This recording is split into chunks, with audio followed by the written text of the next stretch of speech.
Hello, welcome back to my channel. Welcome back to the video series where I am reviewing the textbook Understanding Construction Drawings. This video is about Unit 4, that's the fourth chapter in Part 1, and that is all about the alphabet of lines. So we know that on very simple drawings, it's usually easy to understand what each line represents, but on complex construction documents, on the drawings conveying a lot of information, there can be many types of lines, and they all have different meaning. So, for example, the bold lines are object lines showing the basic shape and location of the building.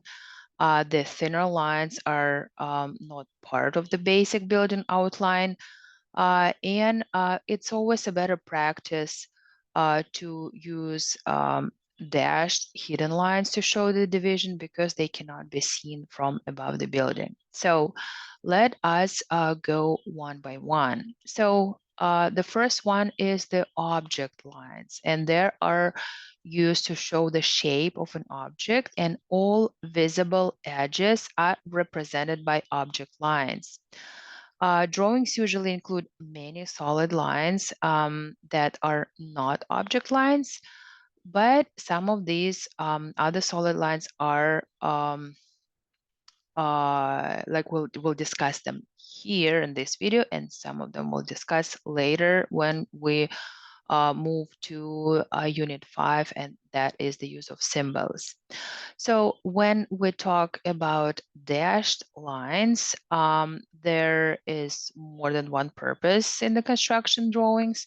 So one is the hidden line that is used to show the edges of objects that would not otherwise be visible in the view shown. Hidden lines are drawn as a series of evenly sized short dashes.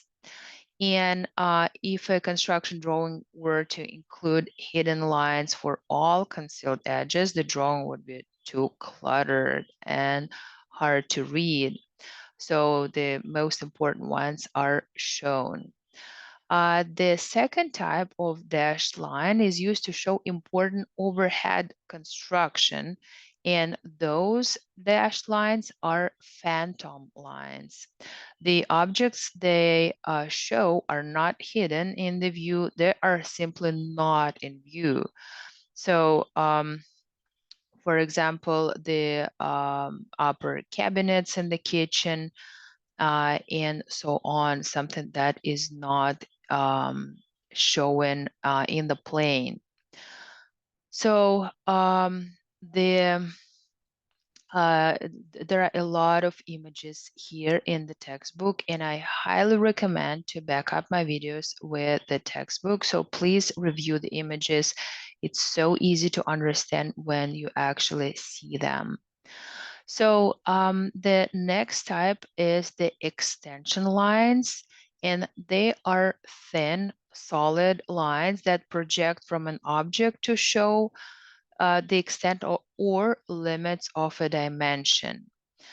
And extension lines do not quite touch the object they indicate. So please, again, refer to the images here. The next type is dimension lines, and they are solid lines of the same weight as extension lines. A dimension line is drawn from one extension line to the next. And the dimension distance between the extension lines is lettered above the dimension line. On construction drawings, dimensions are expressed in feet and inches. And the ends of dimension lines are usually drawn in one of three ways. And please take a look at the drawings here in the textbook, and you will see how that is actually depicted. So a dimensions that can be added together to come up with one overall dimension are called chain dimensions. The next one is center lines, and they are made up of long and short dashes, and they're used to show the centers of round or cylindrical objects. Center lines are also used to indicate that an object is symmetrical or the same on both sides of the center. To show the center of a round object, two center lines are used so that the short dashes cross in the center. And again, please refer to the images. And also they are used to show, to lay out an arc or part of a circle, the radius or diameter. So also, if the center lines are needed to dimension the location of the center, only the needed center lines are extended. And we are moving to the leaders. So some construction details are too small to allow enough room for clear dimensioning by the methods that we usually apply. And to overcome this problem, the dimension is shown in a clear area of the drawing, and a thin line called a leader shows where the dimension belongs. So again, please refer to the textbook and you will see how that is actually shown on the construction drawing. Also, there are cut and plane lines, and a cut and plane line is usually a heavy line with long dashes and pairs of short dashes.